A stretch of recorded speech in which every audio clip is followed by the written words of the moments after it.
मारत बान मुलाका हो गे रे टूर ले डारे मोर जान मुलाका हो गे रे टूर ले डारे मोर जान। जीन्स पहन के मटक मटक के जीन्स पहन के मटक मटक के तिरछी नैना के मारत बान मुलाका हो गे रे टूर ले डारे मोर जान मुलाका हो गे रे टूर ले डारे मोर जान।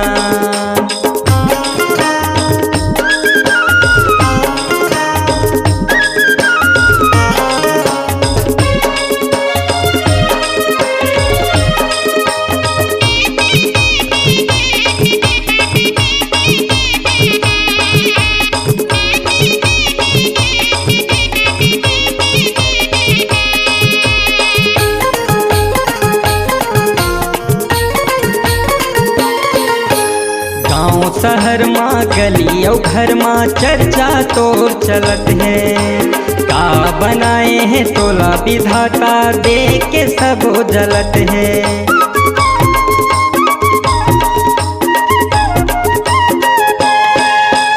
गाँव शहर माँ गली और घर माँ चर्चा तोर चलत है का बनाए हैं तोला विधाता देख के सब जलत है।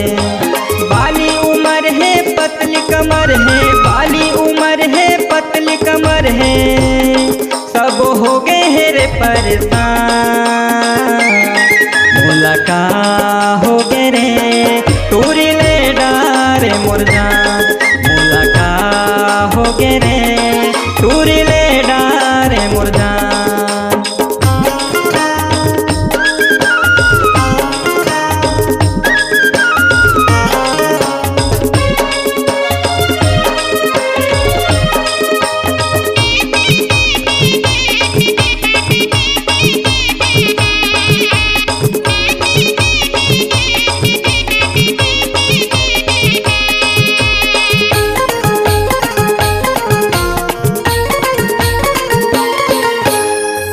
देखे बर मैं हर गोरी दिन भर तोर गली जात हूँ काम बुता माँ नहीं है ठिकाना गारी मार लखात हूँ।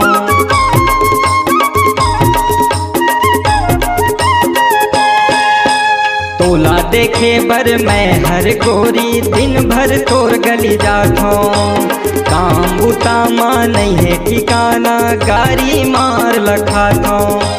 मोहनी सूरत है मनला मोहत है मोहनी सूरत है मनला मोहत है छूट जाहिर मोरे परान मुलाका हो गे रे टूर ले डारे मोर जान मुलाका हो गे रे टूर ले डारे मोर जान।